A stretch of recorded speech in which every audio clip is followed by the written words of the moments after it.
Hey everyone, welcome to the first video in a two-part series on how to quickly edit your photos using Photoshop Express. In this video, we are going to cover just a few basics to get you started. If you find you want to learn more advanced settings, our second video will cover a lot more in Photoshop Express. This app is available for free on iOS and Android smart devices.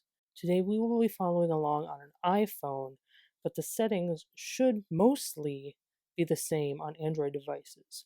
Some of the options are only available on iOS, so I'm just going to not cover those so we can kind of keep everything cohesive between both iOS and Android users.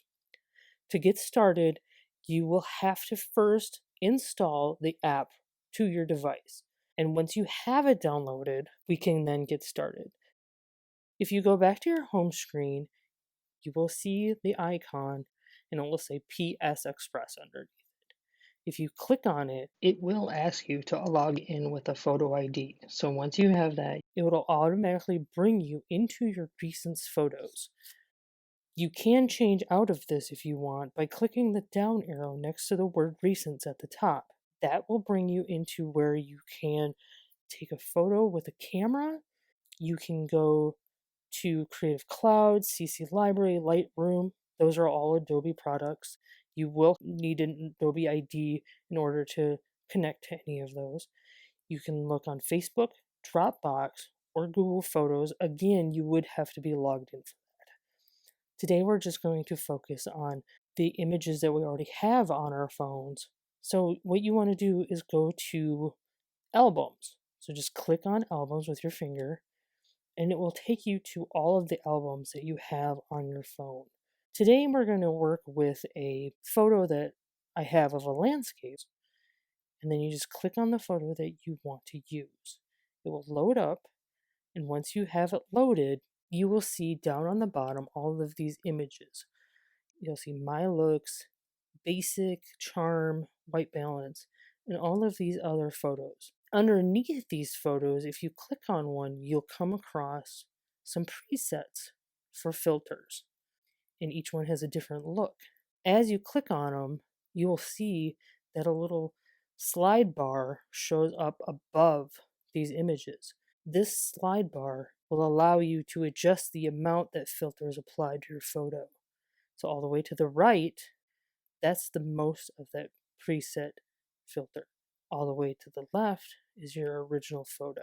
You can see that all of these are different.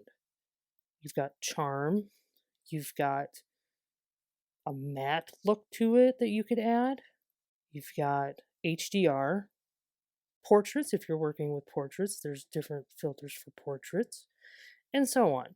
I'm going to go ahead and pick this one right here.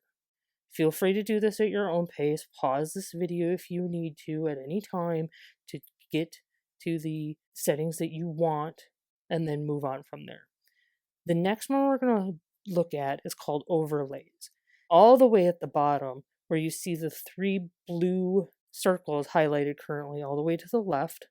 Next to that you see two circles. If you click on that, it's going to bring up our overlays. Overlays are great to give your photo a little bit of some fun edge if you want. Sometimes these are just colors added to it, like the watercolors. Today we're just going to make it look like we're looking out of a window where it currently rained. Let's go with this one. And then again, the slide bar will put the effect on all the way to the left. It's going to be the least amount. All the way to the right is going to be the most amount.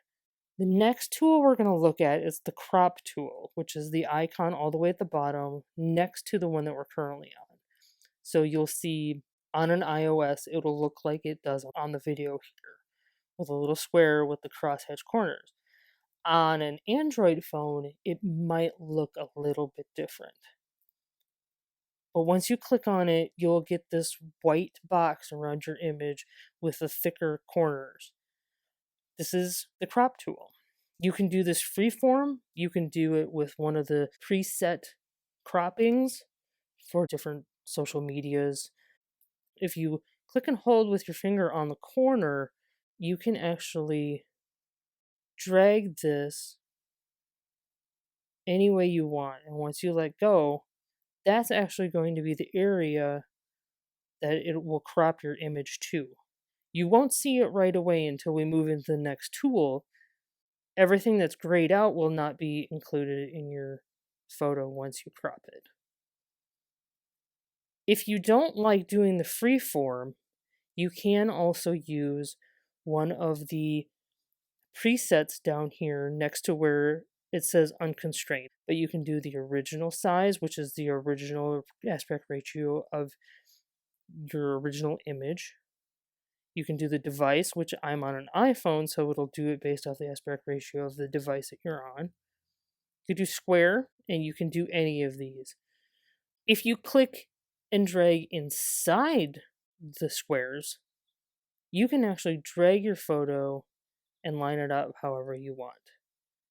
And then once you have that, you can actually also rotate and transform your images. The next one over, see where aspect ratio is in white right now? If you click on rotate next to it where it's grayed out, you can actually rotate your photo. So say you take a photo and it is a little bit off kilter. You can actually straighten it in here by clicking the slide bar and sliding it to line it back up. You can also, next to that, you can hit the rotate tool and it'll rotate 90 degrees. You can flip it horizontally. You can flip it vertically. You can transform it.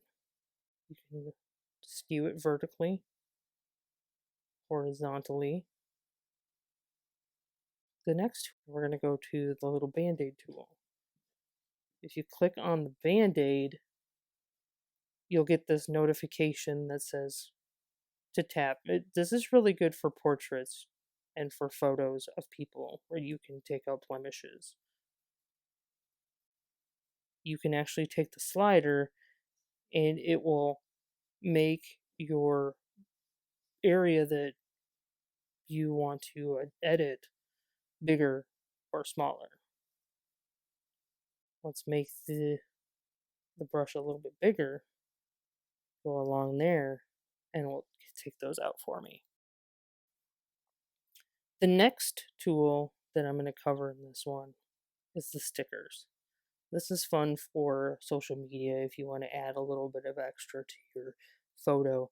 It's going to be 2 tools over to this little heart in a circle, and that's your stickers. You can add any of these stickers to your photo. So let's go to love, and let's put a heart on here. It's going to put it on top of your photo on the bottom right hand corner. You can actually click and drag that. You'll be able to resize it. Click and drag in the bottom left corner and you can rotate it. To move it, you click it and drag in the center. And then wherever you place that, that's where it's going to be when you save out your file. The next thing and the last things I'm going to cover in this video are going to be the tools along the top. So you'll notice that you have 2 curved little arrows. Those are your undo and redo arrows. Currently, only the undo arrow is highlighted because we don't have any actions past what we just did. But if you hit that a couple times, you'll notice that the other arrow will highlight. You can undo until you get back to your original photo or until you get to where you want. And then the redo will redo all of your actions until you get back to the very last action that you did. The one next to that, which just looks like a little magic wand, that's actually the auto hands tool. You can turn it on or you can turn it off. With the filters that you have applied, you most likely won't need this very often. Next to that, you'll see a square that has a line through it. That's an on and off switch to go from your original photo to your edits. The little blue star next to that is just a little thing showing us that we have premium features currently available for a limited time. The one next to that, on an iOS, it'll look like a little square with an arrow in it. If you're on an Android phone, it'll look like a half of a triangle with two circles at the end. This is where you're going to save your image. If you click on that, you'll get these settings where you can put a watermark on it. You can click where it says 1518 by 1518 pixels. You can change that to these sizes. You can do the quality, which will make your file either bigger or smaller. You can scroll down, you can save it. If you have your social media accounts linked, you can automatically have it uploaded to those. You can send it to Lightroom, Photoshop, all those. You can save it as a PDF document, or you could open it at any one of these. But to just save to your camera roll, all you have to do is just hit camera roll. Now to see it, if you go back to your home page and you go into your photos, it'll be that very first one. And then from here, you can go down in the corner and hit the square with an arrow, and you can email it to people, you can text it to your friends, you can upload it to your social media from there, and there you have it. Just some basics on how to get started with Photoshop Express. Feel free to mess around with the settings on your own volition, or if you want to learn more from yours truly, check out the second video for more advanced settings in this robust app. Until then, from all of us at the Elmhurst Public Library, have a great day and stay safe and healthy.